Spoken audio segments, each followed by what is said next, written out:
dementia researcher with a blog and a rating. Climate change and the brain.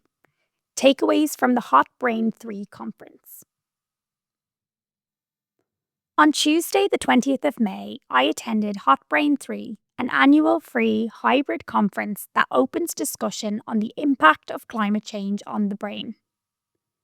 With talks ranging from modelling responses to rising temperatures in crustacean nervous systems, to how the NHS is adapting to climate change, the day gave a broad but thorough overview of how rising temperatures can affect all aspects of brain health, disease, and research. For full disclosure, I helped with the organisation and running of this conference as part of my involvement with the UCL Institute of Neurology's Climate Crisis Committee. However, I was not involved in the programme design, and I was blown away by the quality of the speakers on the day. The morning session opened with a talk from Professor Mark Maslin, giving an overview of the current state of the climate. Despite this being a more despairing topic, it gave context to the level of urgency for the medical and scientific talks which came later in the day. Furthermore, as a neurobiologist, it gave me a better understanding on what 1.5 degrees of warming, as set out in the Paris Agreement, actually looks like and how realistic this is. Not very. A second talk from engineer Professor Priti Parikh highlighted global disparity and inequality in access to resources such as sanitation and sufficient food, and the intersection between these, with her work focusing on slum conditions in India. This discussion starkly showed what has been understood for a long time, that the consequences of climate change are more severe in the global south and for those living in lower socioeconomic regions. But of course, the purpose of this day was to discuss specifically the impacts of climate change and global warming in neurological conditions.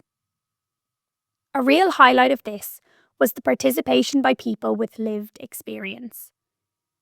Stephanie Smith spoke bravely about her son's experience with Dravet syndrome, a neurodevelopmental condition associated with seizures. Stephanie described how changes in temperature, and particularly the hot temperatures during heat waves, can trigger the onset of seizures for her son and many others with Dravet. This has a huge impact on their whole family lifestyle, with so much planning required for simple day-to-day living.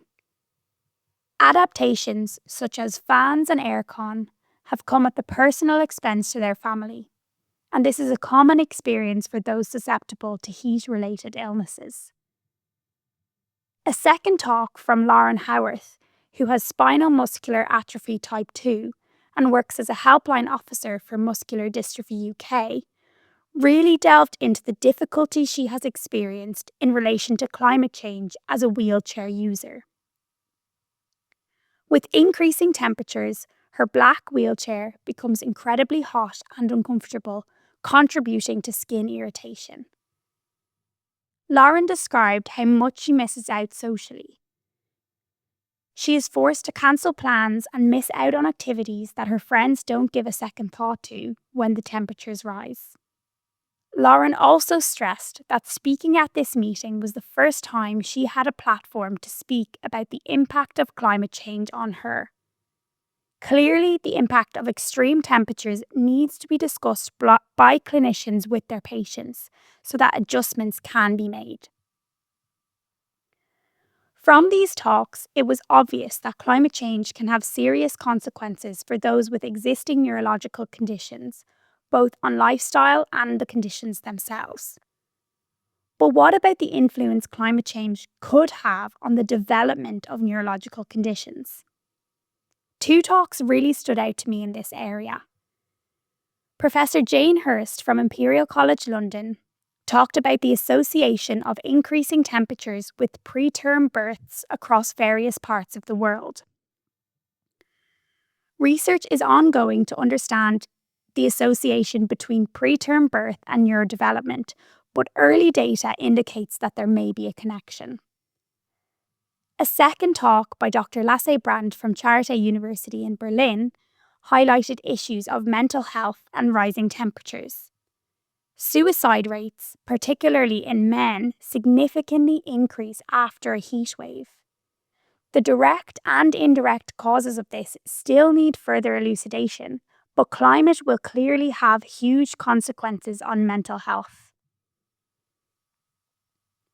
Another important point raised, which is relevant for dementia researchers, was that heat-related illness is more common for people with Alzheimer's disease and dementia than those without. This already vulnerable group will face further challenges as the global temperature begins to climb and heat waves become more common and intense. In terms of tackling climate change, systems are adapting, but slowly. Representatives from Greener NHS spoke about the investment in solar panels across hospital campuses in England. Dr. Rose Ingleton demonstrated a new tool available to GPs to calculate the carbon footprint of common medical problems, allowing GPs to consider alternate solutions such as combining testing appointments to reduce recurrent travel or to implement virtual appointments when appropriate. For me, overall, HotBrain 3 primarily drew attention to the desperate need for action on climate change. Much more research is clearly urgently needed to investigate the role of rising heat and humidity in affecting existing neurological conditions, including neurodegeneration, and in causing new instances of neurological illness. But more importantly, we need strong leadership in influential institutions and in government to lead the way in preventing irreversible damage to planet and people. Thank you for listening. Join the dementia research bloggers and share your own views.